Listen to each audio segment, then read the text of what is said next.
웰컴백 밀리티의 와로 어서오세요. 오늘은 특별한 수업 계속 이어지죠. 2019년 4월달 모의고사를 대비해서 우리가 지금 특강을 매주 일요일마다 하고 있습니다. 오늘은 그 두 번째 시간이 되겠습니다. 첫 번째 시간에는 선생님이 10개년 4월달 모의고사 어법 문제를 특강을 했었고요. 오늘은 5개년 모의고사에 대한 문맥 문제, 즉 순서, 삽입 문제 더불어서 흐름상 관계없는 문장도 여러분들이 풀기 어려워해서 같이 묶어서 선생님이 금요일날에 문제지를 블로그에다가 올려드렸습니다. 그러니까 우리 학생 여러분들 이 영상은 문제를 먼저 풀고 나서 채점을 한 뒤에 참고를 하시길 바라겠습니다. 자, 그러면 먼저 문단 내 순서 파악에 대한 절대 독해 공략법과 그 다음에 선생님이 이번 4월달 모의고사 5개년치에 대한 총평, 그 다음에 빅데이터를 먼저 설명한 다음에 문제풀이를 같이 해보도록 할게요. 자, 일단 선생님의 수능 특강을 듣고 있는 학생들 같은 경우에는 익숙한 화면일 겁니다. 선생님이 항상 수능 특강 새로운 유형이 시작할 때마다 이 절대 독해 공략법에 대해서 설명을 드리죠. 그거를 잘 기억하시면 될 것 같아요. 지금부터 보여드리는 것은 소위 여러분들이 여기저기에서 많이 들어본 단서들이 됩니다. 무슨 얘기냐? 뭐 순서도 마찬가지고 삽입 문장도 마찬가지고 우리가 뭐를 하는 게 중요하다? 단서가 되는 의도를 포착하는 게 중요하다라는 얘기는 여러분들이 많이 들었을 거예요. 그런데 선생님의 핵심은 뭐냐면 우리가 지금은 모의고사를 대비를 하고 있지만 궁극적으로는 수능 생각하고 있잖아요. 이 수능 같은 경우에는 대학교를 가기 위한 시험이야. 그러면 그 시험을 내는 출제자의 입장에 대해서 생각을 해보자고요. 자, 우리가 순서를 낸다라고 했을 때 A, B, C 세 개로 땅땅땅 나눠야 되는 건데 이 시험을 내는 사람이 그냥 아무 지문이나 발췌를 해와서 대충 이만큼 끊고 여기서 끊고 이렇게 끊은 다음에 순서를 섞어야지 이렇게 내겠어? 절대로 그렇게 내지를 않죠. 반드시 이런 순서가 되어져야만 하는 그 원인을, 즉 근거를, 단서를 분명히 넣은 상태에서 그 문제를 낼 겁니다. 왜냐? 정확하게 꼭 그거 이어야만 하는 그런 단서가 없다라면 사실은 독해는 읽는 사람들에 따라서 충분히 의견이 달라질 수 있기 때문에 논란의 여지가 될 수가 있어요. 항상 얘기하지만 수능 출제자들은 논란이 되는 문제를 만드는 것을 가장 싫어하죠. 그러면 뭐다? 이거를 낸 사람이 분명히 어떤 단서를 집어넣어서 이 문제를 냈다면 내가 그 단서를 찾아주는 거야. 그래서 그 단서를 찾아서 그것 중심으로 우리가 문제를 풀어가야 됩니다. 예를 들어서 선생님이 A, B, C 중에서 역접 연결어가 있으면 어차피 A, B, C 섞여 있는 거니까 일단 뭐부터 읽으라고 했어? 역접부터 읽으라고 했죠. 왜냐하면 이 역접이라는 아이는 굉장히 고마운 아이야. 왜냐? 이 앞에 있는 내용도 유추가 가능하고 뒤에 있는 내용도 유추가 가능해. 자, 그러다 보니까 예를 들어 파지리브와 네거리브로 나뉘는 어떤 글이 있다라고 쳤을 때 이 역접 뒤에가 네거리브였어요. 그러면 우리는 뭐라고 생각해? 아, 이 앞에는 파지리브여야 되고 이 뒤에는 네거리브여야 돼. 이렇게 우리가 판단을 할 수 있다라는 거지. 그러면은 얘를 제외한 나머지 A, B, C 중에서 하나는 파악을 했고 나머지 두 개에 대해서도 우리가 유추를 하면서 문제를 풀 수가 있잖아. 더불어서 자, 지시하는 대상이 정말 고마운 단서임에도 불구하고 아직도 이 지시하는 대상을 포인트로 문제를 푸는 것을 어려워하는 학생들이 많이 있어요. 선생님 얘기는 뭐냐면 오케이 대명사 찾았어, 오케이 서치 찾았어, 오케이 역접 찾았어, 이게 다가 아니라 뭐해라, 그 단서가 있는 문장을 정확하게 해석을 해서 예를 들어서 서치 피플이다 했는데 이 서치 피플이 누구인지 피플이란 단어를 보고 앞에서 찾으라는 것이 아니라 그러한 사람들이니까 이 서치 피플에 해당되는 문장을 이해를 해야 돼요. 그러니까 이 사람이 이기적인 사람이었는지 아니면 선량한 사람이었는지 이런 거를 읽고 나서 아, 이 앞에 그럼 내가 찾을 사람은 예를 들어서 선량한 사람들에 대한 내용이 나왔으며 그러한 선량한 사람이며 그 앞에 선량한 어떤 행동을 한 사람을 우리가 찾아 나서야 된다라는 겁니다. 그래서 선생님이 가장 중요시 여기는 건 그거야. 우리 학생 여러분들이 이미 사실 많이 알고는 있어요. 단서에 대해서도 많이 들어봤을 겁니다. 그런데 궁극적으로 무슨 얘기냐면 결국에는 이 출제자의 입장에서 우리가 생각을 해보니까 이 단서라는 게 얼마나 중요한지를 알았어. 그럼 당연히 단서 찾는 게 중요하다. 그 다음 두 번째, 이 단서를 어떻게 활용하느냐가 중요한 거야. 단서가 있는 부분을 정확하게 읽고 나서 이 앞에 어떤 내용이 나왔어야 해 라고 유추를 하는 과정이 중요하다라는 거죠. 그래서 우리가 이 시험이 어려울 때 특히 이번 대수능 같은 경우에 우리 순서 되게 어려웠어요. 왜냐면 역접이 안 보이고 앞뒤로 계속 비슷한 내용이 계속 나오고 있단 말이야. 그럴 때일수록 여러분들이 키워드 정확하게 체킹을 하시면서 이 문맥의 흐름이 어떻게 진행이 되어지고 있는지를 여러분들이 보시는 게 중요하겠다라는 말씀을 드리고요. 더불어서 자, 선생님이 앞에서 얘기했듯이 4월달 모의고사가 지금 핵심인 강의니까 4월달 모의고사 5개년치를 선생님이 모아가지고 문제를 선생님도 답안지를 안 보고 싹 다 풀어봤고요. 거기에서 이제 선생님 나름대로 이제 파악한 부분, 그 다음에 그거를 바탕으로 문제풀이가 어떻게 되는지 지금부터 설명을 드리려고 합니다. 일단 역접은 흔히 우리가 알고 있는 이런 표현들이 전부 다 나오기는 했었어요. 그런데 여기서 좀 참고하실 사항이 the opposite of 무슨 뜻이죠? 이것의 반대라는 뜻이죠. 그러면 여기는 사실 역접 연결어가 없었음에도 불구하고 A와 B가 극명하게 나뉘는 지문이었어요. 거기에서 A와 B로 전환이 되는 그 지점이 바로 the opposite이라는 단어가 들어가 있었다. 그래서 우리가 사실 맨 처음에 문제를 풀 때는 첫 문장을 정확하게 읽어서 무슨 내용인지 파악을 할 거고요. 그 다음에 이렇게 대각선으로 쭉 훑으면서 스키밍 과정을 통해서 이런 단서들을 찾아갈 텐데 역접을 나타내는 단서가 나오면 여러분들이 이렇게 표시를 하시면 되겠습니다. 그리고 나서 나중에 이 문장을 읽었을 때, 아, 여기에 이런 내용이 나왔으므로 이 앞에는 어떤 내용이 나와야 되고, 이 뒤에는 어떤 내용이 나와야 한다라는 걸 여러분들이 유추하는 게 가장 중요하다라는 말씀 드리고요. 두 번째에서는 원인과 결과가 굉장히 많이 나왔어요. 이 경기도 교육청에서는. 그래서 뭐 흔하게 이런 표현들인데 가장 중요한 것은 as such를 여러분들이 만약 모른다면 얘를 틀릴 가능성이 많았을 겁니다. 이게 2015년도 문제로서 선생님이 이따가 문제를 풀어주긴 할 텐데 지금 다시 한 번 더 말씀을 드리지만 이 영상 그냥 보시면 안 돼요. 선생님 블로그에서 문제를 풀고 나서 이 영상 여러분들이 보셔야 됩니다. 그래서 as such를 몰랐다면 원인과 결과로서 여러분들이 답 고르기가 조금 어려울 수도 있었겠다라는 생각이 들었고요. 세 번째는 유사 진행이 되죠. 얘는 사실 이번 우리 대수능에서도 나왔던 아이였었는데 학생들이 원인과 결과보다 더 어렵게 생각하는 걸 likewise로 생각을 한다고 앞에와 뒤에의 유사 진행을 나타내는 건데 이거는 사실 선생님이 수능 특강 게이트웨이에서 설명을 해줬었거든요. 예를 들었었지. 무슨 예를 들었었냐면 야 생각해봐. 만일 네 형이 너를 괴롭힌다면 너 정말 싫겠지? likewise 마찬가지로 만일 네가 강아지를 걷어찬다고 생각해봐. 걔도 너 정말 싫어하지 않겠어? 이런 식으로 전환이 되는 것이 likewise예요. 그래서 likewise 같은 경우에는 이 앞에 있는 문장과 뒤에 있는 문장이 유사하게 진행이 되어집니다. 일치하지는 않지만 유사한 예시나 유사한 상황을 들고 있어요. 그래서 그때 선생님이 뭐라고 했어? 앞에랑 뒤에 있는 문장 구조나 단어가 비슷하게 생길 것이다 라는 얘기를 선생님이 수능 특강에서 해줬습니다. 자, 그리고 네 번째는 이제 부연 설명이 됩니다. 부연 설명이라는 것은 여러분들이 순간 이분 같은 거를 포착을 못하는 경우가 있어 선생님이 한번 찝어드려요. 심지어 라는 뜻이니까 여러분들이 이분이 나오면 아, 이 앞에 어떤 내용이 나왔을 것이다가 충분히 유추가 가능하죠. 그죠? 그래서 이것도 여러분들이 시간적인 연대라든지 그런 것을 가지고서 앞과 뒤를 분명하게 나뉘어줄 수 있는 굉장히 좋은 단서입니다. 그래서 이분이 단서라는 걸 모르는 학생들은 지금 좀 기억을 했으면 좋겠고요. 자, 그 다음에 이제 다섯 번째 같은 경우에는 우리 학생들이 어떻게 보면 제일 어려워하는 지시하는 대상이라고 볼 수가 있을 것 같아요. 선생님이 늘 얘기하는 거 대명사를 찾는 게 중요한 게 아니라 그 문장을 정확하게 읽어서 이 대명사의 특징을 알고 있어요. 돼. 그러면 내가 이 앞에서 뭐를 찾아야겠다라고 유추하는 과정이 중요하고요. 요거는 더 플러스 명사 굉장히 많이 들어봤죠.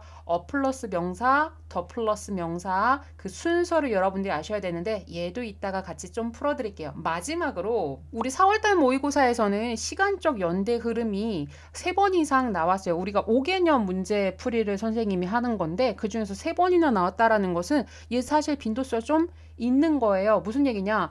여러분들이 이렇게 겉으로 보이는 이런 단서는 얘기를 많이 들었었어. 그런데 시간적 연대 흐름으로 문제를 푸는 거에 대해서도 인식을 하고 있는 것과 아닌 것은 진짜 천지 차이가 납니다.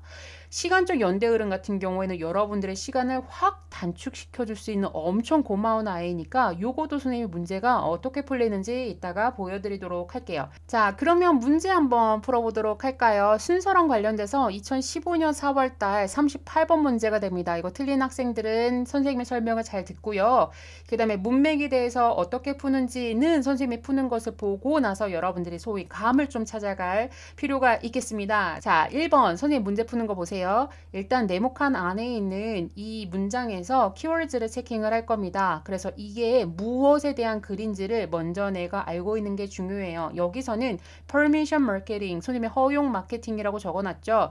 이 허용 마케팅이라는 것은 어떤 용어예요. 그런데 이것이 무엇을 의미하냐면 고객이 그나 그녀의 consent, 무엇을 동의를 준다라는 것을 의미를 하는 겁니다. 뭐에 대한 동의? 마케팅 메시지를 받았다라는 동의를 주는 것. 이것을 permission marketing이라고 한다라는 거예요. 자, 그러면 오케이, 이거는 뭐에 대한 내용? 아, 허용 마케팅에 대한 내용이구나. 그리고 이 허용 마케팅이라는 것은 고객이 어떤 동의를 표시할 때 사용이 되는 거구나 라고 이제 인지를 하는 겁니다. 자, 그 다음으로 선생님 문제 어떻게 푸는지 보세요. 선생님이 A번부터 C까지 대각선으로 요렇게 훑어가면서 여러분들이 이제 펜을 들고 있을 거죠. 그 펜을 가로로 두셔서 이렇게 굵직하게 여러분들이 스키밍을 하시는 겁니다. 내 눈에 보이는 특정한 단서들을 찾으셔야 돼요.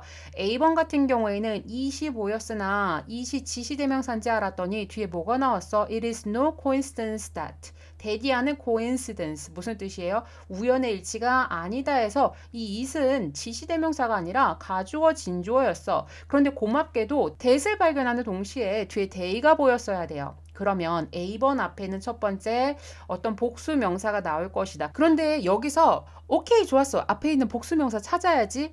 이렇게 풀으라는 게 아니야. 선생님이 아까 뭐라 그랬어? 그치. 이 데이에 해당되는 특징을 내가 뒤에서 읽어서 아, 이 데이는 어떤 데이였으므로 그것이랑 같은 또 다른 복수명사를 찾아야지 이렇게 풀어야 된다고요. 아시겠죠? 자, 그리고 선생님은 절대로 A하고 B하고 이렇게 따로따로 끊진 않아요. 일단 단서부터 쭉 본 다음에 A, B, C 중에서 뭐를 읽을지를 먼저 판단을 할 거예요. 자, A는 이 정도면 이렇게 대각선으로 훑어가는 과정 속에서 충분히 데이에 걸렸고요. 자, 그리고 나서 B는 이제 어디에 걸려야 되는 거죠? 그렇죠. as such에 걸렸어야 했어요. 여기서 선생님이 아까 뭐라고 해석했죠? 원인과 결과를 나타내는 그럼으로써 라고 여러분들이 해석을 할 수 있어야 된다라고 했습니다. 그럼 얘도 이제 연결어고니까 좋은 단서로서 우리가 이 문장을 읽고 나서 앞에 내용을 유추를 충분히 할 수가 있는 포인트였어요. 하지만 여기서 바로 찍지는 않아. C번에서 얘보다 더 강력한 단서가 있는지를 이렇게 보는 과정 속에서 여러분들은 보이시나요? 안 보이시나요? 나는 안 보이는데 그럼 여러분들도 안 보이겠죠? 자, 그리고 나서 우리가 A를 먼저 읽을까 B를 먼저 읽을까를 내가 선택을 해야 돼. 근데 선생님은 솔직히 그래요. 역접이 아닌 한 그렇게 막 엄청나게 나한테 줄만한 단서는 없어. 역접은 뭐라고 했죠? 앞에와 뒤에가 동시에 유추가 가능하니까 나머지 A와 C를 읽었을 때 답이 되게 빨리 보일 수 있다고. 근데 사실 원인과 결과는 굉장히 어려운 편에 속하고요. 왜냐면 내용이 전반적으로 비슷하게 이루어지고 있고 여기 지금 보니까 현재까지는 아직 역접이 안 보였어.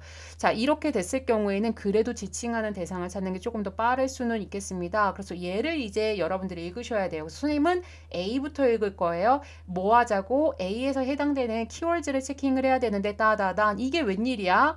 이 day에 대한 특징을 찾으려고 했더니 뒤에 뭐라고 나오냐면 그것들은 일반적으로 일컬어지는데 부정적인 용어로 일컬어진대요. 그러면서 뒤에 뭐라고 나왔어? 정크메일이나 스팸과 같은 부정적인 용어로 일컬어지고 그 원인이 무엇이냐면 그들은 환영을 받지 못하기 때문에 이런 부정적인 용어로 일컬어진다라는 거죠. 그러면 자, 이 데이의 특징을 우리가 찾은 거예요. 이 데이에 해당되는 아이는 환영받지 못하는 것들 부정적인 것들, 정크메일이나 스팸이라고 우리가 여겨지는 것들이어야 돼. 그러면 여기에서 여러분들이 자동적으로 1번 탈락. 왜?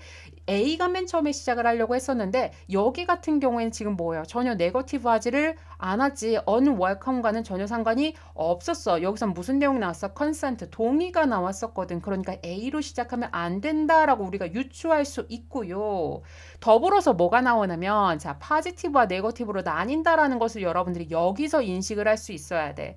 왜? 우리가 이 네모칸에 있는 것 다음에 이 내용이 나오려면 언젠가는 뭐가 필요할 것이다. 역접이 필요할 필요할 것이다. 왜 퍼미션 마케팅에서 갑자기 네거티브가 나왔을까? 아, 그러면 일단 퍼미션 마케팅 또는 컨센트라는 게 포지티브에 속하고 어느 포인트든지 이 네거티브에 해당되는 데이가 분명히 있을 거야 라고 여러분들이 유추를 하셔야 됩니다. 자, 그리고 나서 이제 B번을 봤더니 그럼으로써 자, 여기에서도 이제 마찬가지죠. receptive라는 단어가 나왔어. consent와 같은 뜻이죠. 고객들은 더 수용적이게 된다. positive에 해당이 됩니다. 그리고 조금만 더 볼게요. 자, 여기 뒤에를 봤더니 the opposite of permission marketing이 나왔어. 허용 마케팅의 그 반대라고? 그러면 내 눈에는 역접이 안 보였었는데 지금 막상 읽으니까 여기에서 역접이 이루어지는구나. 그러면 the opposite 다음엔 당연히 뭐가 나와야 돼? negative가 나와야 돼. 자, 이렇게 하면서 점점 좁혀가는 겁니다. 그럼 우리는 여기서 뭐를 알 수가 있냐면 4번이 탈락이다. 왜냐하면 자, 여기가 네거티브였었죠. 자, 그런데 이 네거티브 다음에 그래서 포지티브가 나오면 된다 안 된다? 안 된다. 그래서 A와 B가 이렇게 붙어져 있는 것은 틀렸다라고 여러분들이 보실 수가 있겠습니다. 마지막으로 이제 C번을 보려고 했더니 C번에서 세상에 우리가 방금 전에 네거티브라고 이제 표시를 했었던 interrupt marketing이 바로 나왔어. 그럼 얘도 네거티브가 된다. 그럼 이건 또 뭘 의미하는 거야? C가 B 앞에 절대로 나오면 안 된다라는 걸 의미를 하죠. 그럼 답은 결국에 뭘로 나뉘냐면 포지티브 그 다음에 이제 opposite에 따라서 나머지 네거티브가 전부 다 나와야 되는 형태. 결국엔 2번과 3번 둘 중에 하나로 답이 추려지게 됩니다. 여기까지는 잘 따라오셨죠? 자, 그럼 선생님 제가 그 다음에 이제 A랑 C를 어떻게 둬야 될까요? 자, 우리가 분명히 초반에 단서라고 생각을 했었는데 아직 포착하지 못했던 그 단서의 친구가 있어요. 걔가 무엇이었었냐면 여기 데이. 자, 2번이 답이려면 그 네거티브한 첨수에 해당되는 그 복수명사가 이 뒤에 있었어야 되는데 있어요, 없어요? 없죠. 자, 3번이 답이려면 요번에는 뭐가 돼야 돼? A번 앞에 C가 있네. 그러니까 우리가 C에서 이 데이에 해당되는 아이를 찾았어야 되는데 찾으셨죠? Unrequested direct marketing messages 한 다음에 such as라고 해서 하나, 둘, 셋, 넷 이 네 가지들을 얘기를 하죠. 요런 아이들이 전부 다 뭐라고 일컬어진다? 어떤 부정적인 용어, 정크메일이나 스팸으로 일컬어진다 라고 여러분들이 고르실 수 있어야겠습니다. 답은 3번이 되는 그런 문제였었죠. 자, 2번 문제 우리 어떻게 풀었어? 선생님 푸는 방법을 여러분들이 평소에 연습할 때 적용을 하셔야 됩니다. 네모칸 앞에서 정확하게 무슨 내용을 다루고 있는지를 파악한 다음에 A부터 C까지 대각선으로 스키밍을 하면서 단서에 해당되는 아이들을 이렇게 하나, 두 개 체크를 하셔야 돼요. 그런데 이때 즉시 얘를 찾으려고 하는 것이 아니라 체크를 한 다음에 내가 뭐부터 읽을지를 고르시고요. 그 다음에 그 단서에 해당되는 문장을 정확하게 해석을 하셔야 됩니다. 그 과정에서 우리는 이 데이의 특징을 찾았어. 그런데 이 데이가 이 네모칸 안에 있지 않다라는 것을 알게 돼서 1번을 탈락을 시켰고요. 더불어서 여기에서 역접이 이루어진다라는 것을 못 찾아도 괜찮아. 어차피 우린 B번을 가면서 opposite을 찾았을 거야. 그래서 여러분들이 알 수 있는 것은 opposite에서 이제 정반대의 역접이 나왔으므로 여기에 있는 receptive 그리고 위에 있었던 consent가 서로 동의어라는 것을 여러분들이 포착할 수 있을 거고요. 더불어서 receptive와 반대되는 이 개념인 interruption marketing이 C번에도 나왔으므로 그래서 얘네들이 이제 같은 네거티브에 속하는구나 라고 여러분들이 파악을 할 수가 있는 겁니다. 그렇게 해서 2번과 3번으로 추려졌어. 그리고 나서 뭐다? 이 사람이 남겨뒀던 이 단서를 우리가 놓치면 안 됐었다. 그래서 이 단서를 찾아서 A가 C 뒤에 들어가야 된다 라고 이제 포착을 할 수 있었던 그런 글입니다. 다음 문제 한번 볼까요? 2016년 4월 달에 시행이 되었었던 35번 문제가 되겠습니다. 틀린 학생들은 물론 문맥이 약한 학생들 계속해서 선생님이 푸는 방법, 순서를 보면서 따라오시길 바랄게요. 네모칸에 있는 걸 정확하게 파악하기 위해서 키워드와 주제를 파악할 겁니다. 여기까지는 여러분들 해석하기가 좀 쉬웠을 거야. 인간의 신체가 기적이라는 것을 deny, 부정할 수 있습니까? 라고 질문해요. 한마디로 무슨 얘기? 인간의 신체가 신비롭다라는 얘기를 하는 거죠. 그러면서 뒤에가 해석이 좀 꼬였을 거야.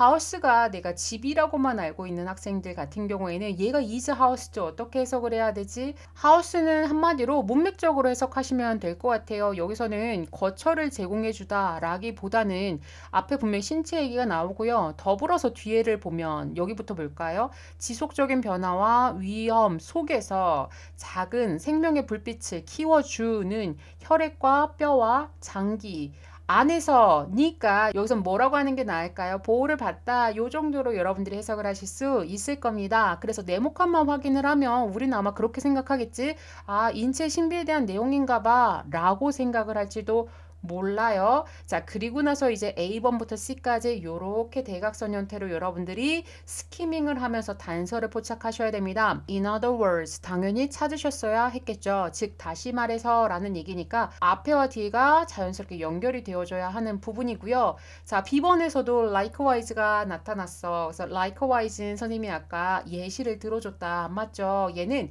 내용뿐만 아니라 여러분들이 그 앞에 뒤에서 사용되는 어휘나 아니면 문장 구조가 매우 유사함을 여러분들이 찾을 수 있다라는 말씀을 드렸습니다. 그리고 나서 이제 C번을 이렇게 찾아가는데 C번에서 여러분들이 보이셨어야 됐는데 사실 여기 이분이 있긴 한데 여러분들이 이분을 못 찾았을 가능성이 높을 것 같아요. 대신 뭐는 찾을 수 있어?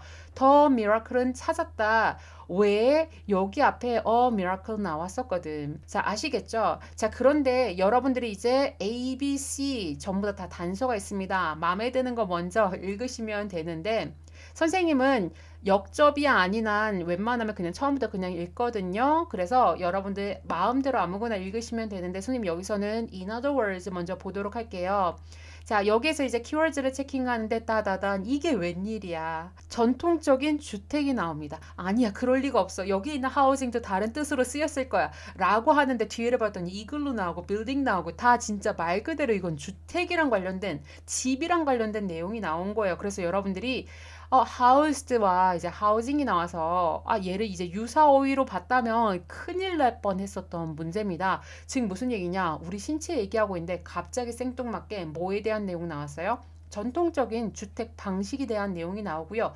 얘네들이 어디에 특성화되어져 있다? 각각의 문화, 각각의 기후, 각각의 환경에 따라서 특성화되어져 있다라고 지금 전개가 되는 겁니다. 그러면 이게 가장 중요해. 내가 스키밍을 해가는 과정 속에서 분명히 내가 하우징을 봤어. 맞죠? 우리가 분명히 B에서 하우징을 봤다고요. 이거를 likewise를 발견하기 전에 얘를 못 봤으면 말이 안 되는 거야. 그래서 선생님이 펜을 이렇게 세로로 세우지 말고요. 가로로 여러분들이 이렇게 눕혀가지고 쭉 이렇게 훑어야 돼. 그러면 시각적으로 눈에 훨씬 더 잘 보였을 거예요. 즉 무슨 얘기냐?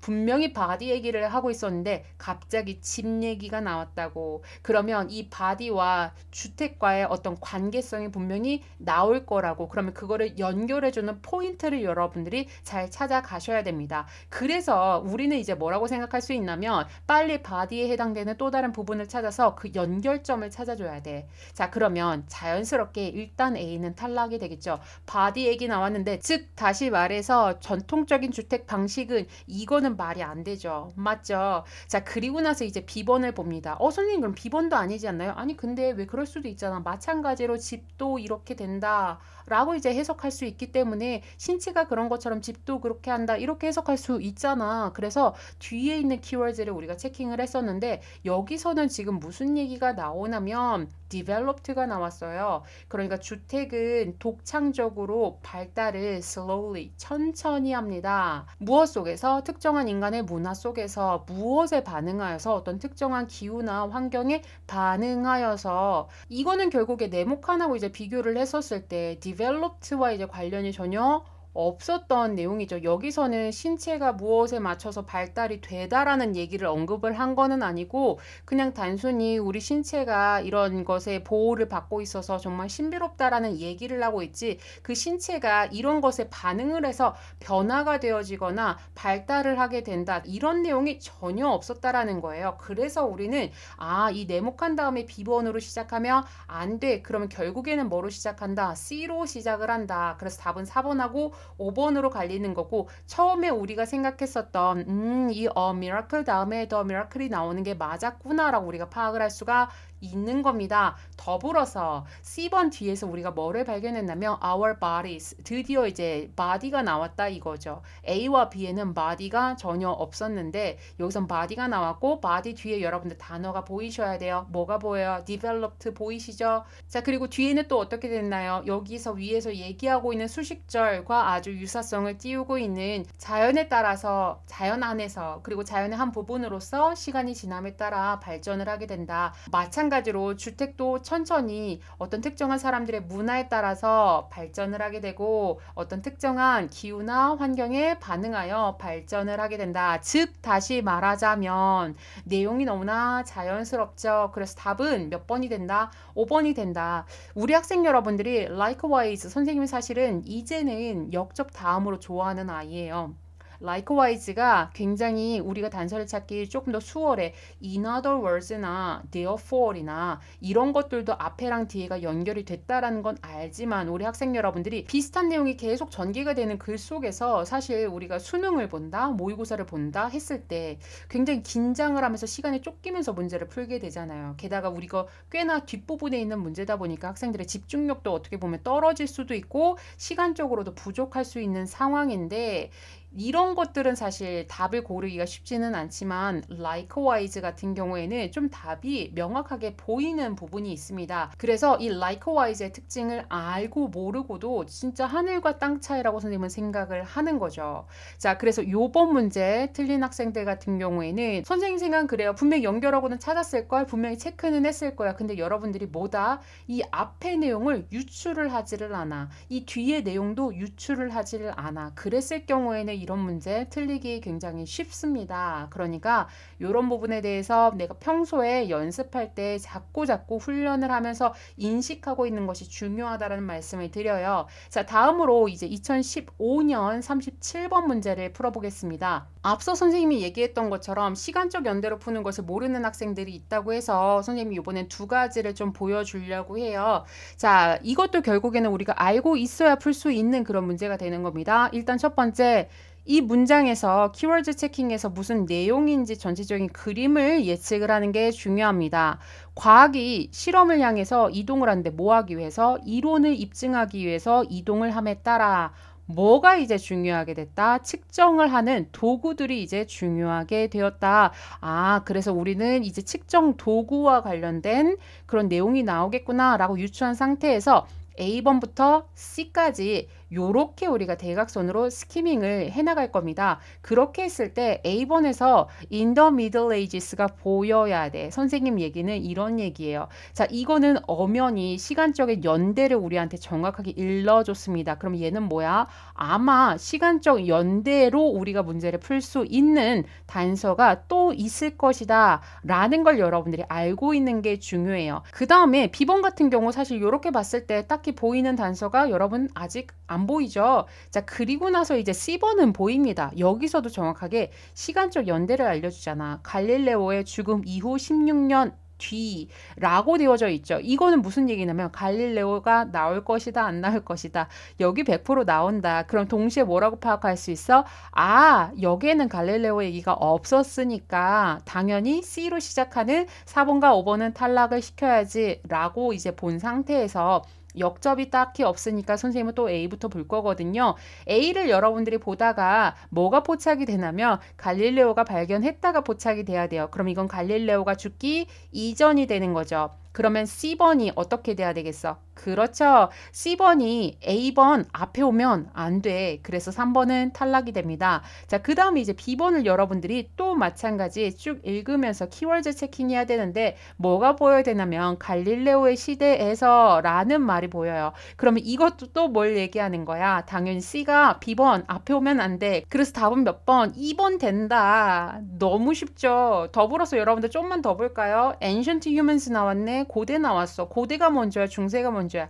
고대가 먼저잖아요. 그러니까 B 다음에 A, 그 다음에 갈릴레오 죽음 이런 식으로 이제 전개가 되어줘야 되는 겁니다. 자, 단편적으로 풀라라는 얘기는 물론 아니에요. 선생님은 아까 어떻게 했어? 연결어구도 마찬가지고, 그 다음에 지시하는 대상도 마찬가지고, 단서만 찾았다 해서 문제 푸는 거는 풀려지지 않는다라고 했어요. 첫 번째, 단서를 찾아야 되는 이유는 이 사람의 출제 의도가 분명히 담겨져 있기 때문에 우리가 어떤 중심으로 뭘 유추하면서 문제를 풀지에 대한 도움을 줄 수가 있어. 그래서 단서를 당연히 포착을 해야 되고, 단서가 있는 문장을 해석해서 그 앞과 뒤에 어떤 내용이 있을 것이다라고 유추를 하면서 글을 읽으라고 했어요. 지금 이거는 선생님 이렇게 단편적으로 문제를 풀어주는 이유가 뭐냐면 우리가 아주 가끔 이렇게 시간적 연대로 푸는 문제들이 나와요. 그러면 이게 내가 알고 있다면 이렇게 빨리 풀을 수가 있는 문제였어. 근데 모른다면 당연히 이거 못 풀었겠죠. 굉장히 쉽게 이거는 2번으로 풀 수가 있는 겁니다. 자, 요거 문제 하나 더 볼까요? 무려 언제야? 2017년 얼마 되지도 않았어요. 2017년 같은 경우에도 사실은 마찬가지가 됩니다. 일단은 이 앞부분에 있었던 여러분들이 내용을 포착하기 위해서 키워드 체킹하고 주제를 우리가 유추를 해야 되는데 나오라는 말이 나왔어. 결국에는 여러분들 봐봐요. 여러분들 이거 해석이 잘 되는지를 봐야 돼요. 이거 해석 뭐라고 해야 돼? 우리는 이제 어느 한 지점에 있습니다. 이렇게만 해석하면 이미 여러분들이 답을 충분히 유추를 할 수 있다라는 거죠. 무슨 얘기야? 우리는 이제 어떤 지점에 왔습니다. 그러면은 이 뒤에 어떤 지점인지에 대한 설명을 정확하게 우리가 해석한 다음에 그 이전의 상황과 그 이후의 상황을 우리가 유추할 수 있죠. 근데 문제는 뭐냐면 우리가 해석이 잘 안 되는 학생들 같은 경우에는 모르는 단어가 없음에도 불구하고 얘가 그렇게 해석이 안 된다라는 게 문제야. 그래서 우리가 수능 특강이나 EBS 연계 교재를 할 때 우리가 꼼꼼하게 구문 독해를 해야 되는 이유가 뭐냐면 단어만 외운다고 해도 내가 이렇게 아는 단어들이 있음에도 정확하게 해석이 안 돼. 정확하게 뭔 말인지 이해가 안 되면 결국에는 이렇게 자 여기 단서 있다라고 던져주는 것조차도 여러분들이 받아먹지 못하게 되는 거예요.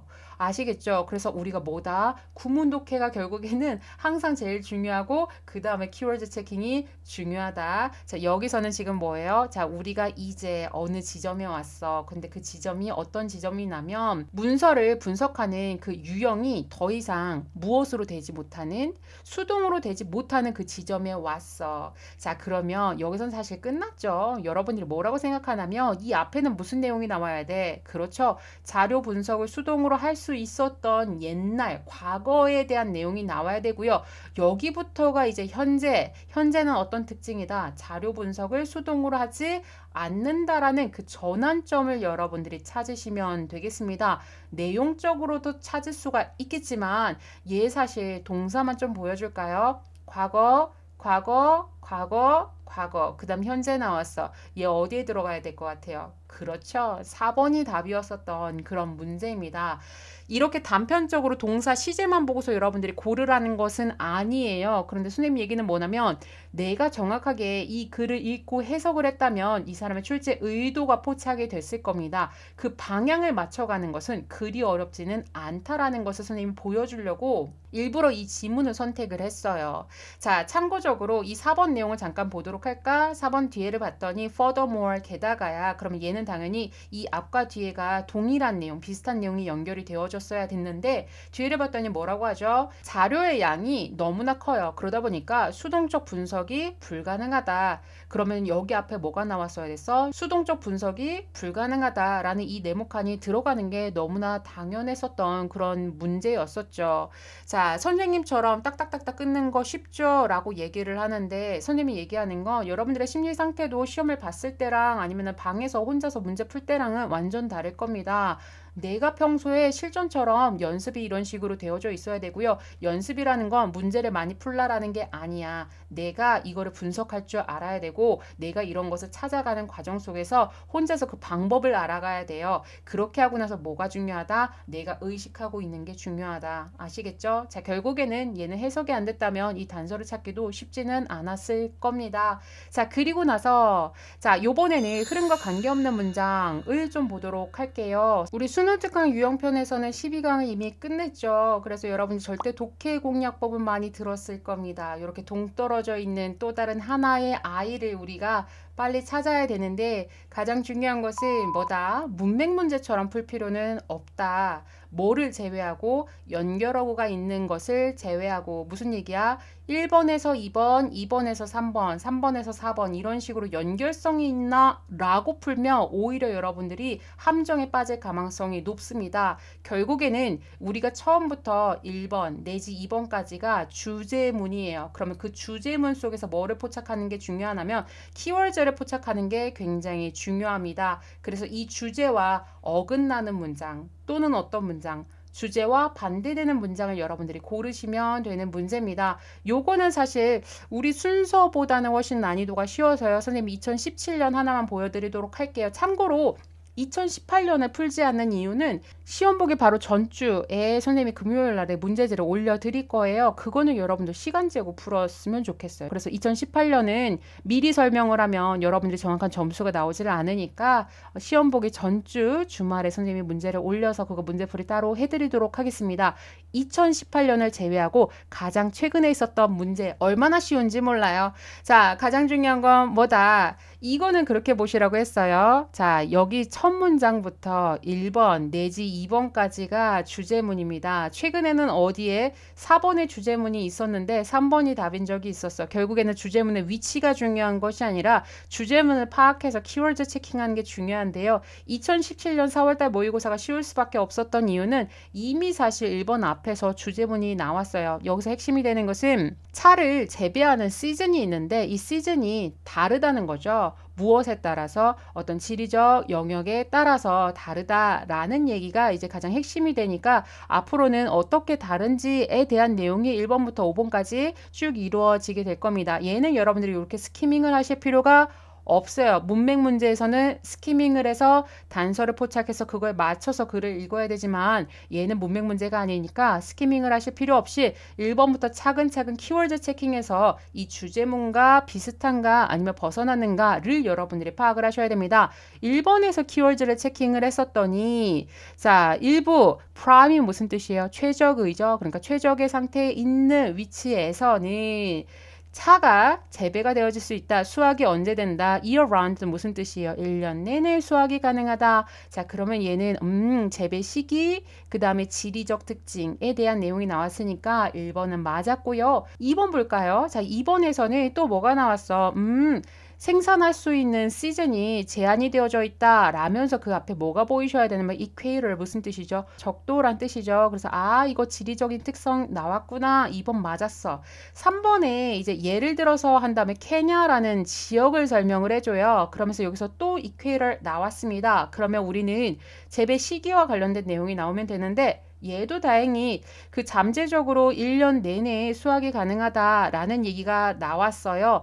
그리고 나서 이제 4번에서 중국이 나왔어. 그러면 케냐 다음에 또 다른 중국 나왔으니까 케냐와 대조되는 어떤 지리적 특성이 있나를 보려고 했는데 여기서 주의를 하셔야 되는 것. 자, 중국의 차 산업이 굉장히 많은 이익을 가지고 있어요. 무엇에 대한 혜택을 가지고 있냐면 첫 번째 자연적 원천, 두 번째 지리적 특성, 그 다음에 세 번째 다양한 차와 기술이 나왔습니다. 여러분들이 주의를 하셔야 되는 게 geography 나왔는데요. 근데 뭐가 빠졌어? 재배 시기에 대한 내용이 빠졌잖아요. 더불어서 여기서의 핵심은 geography뿐만 아니라 이러한 이점을 가지고 있다가 4번의 요지가 되는 겁니다. 반드시 기억하셔야 될 사항, 우리가 이 흐름과 관계없는 문장 같은 경우에는 유사 어휘에 절대로 현혹이 되어서는 안 된다. 결국에는 1번에서 2번, 2번에서 3번 이런 식으로 갔다가는 3번에서 4번으로 갔을 때 케냐 얘기 나온 다음에 차이나 얘기 나오고 지오그래피 나왔어 하고 대충 읽고 넘어가게 된다고요. 그러면 답이 안 보였네 해서 이제 다시 읽는 순간 시간을 또 뺏기게 되는 겁니다. 이해되셨나요? 자, 그래서 오늘은 여기까지 4월달 모의고사를 대비하는 문맥 문제 5년치에 대해서 여러분들 문제 푸는 방법을 좀 알아봤습니다. 우리 학생 여러분들에게 좀 도움이 됐으면 좋겠고요. 늘상 선생님이 얘기하는 것, 못 넘을 산은 없다. 내가 부족한 게 있다라고 생각한다라는 것 자체가 중요한 것이고, 그러면 여러분들이 뭐 해야 된다? 부딪혀야 된다. 자꾸 핑계대지 말고 부딪히셔야 됩니다.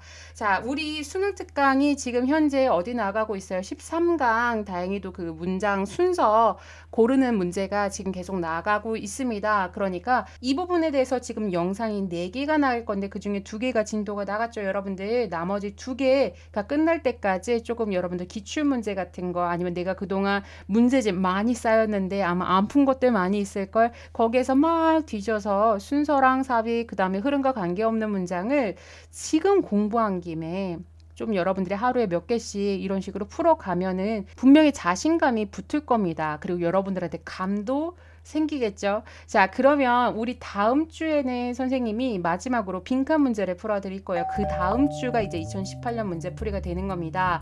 그래서 우리가 1등급을 받으려면 반드시 맞아야 되는 빈칸 문제, 마찬가지로 4월달 모의고사 5개년 문제를 선생님이 금요일 날에 업로드를 한 다음에 일요일 날에 특강 영상을 올리도록 하겠습니다. 오늘 너무나 고생 많으셨고요. 참고로 오늘 밤에는 수능특강 에브리데이 하루 휴강입니다. 자, 오늘 공부했었던 것 여러분들 복습 잘 하시고요. 내일은 수능특강 13강의 5번과 6번 문제 여러분들 풀어오시면 되겠습니다. 수고 많으셨습니다.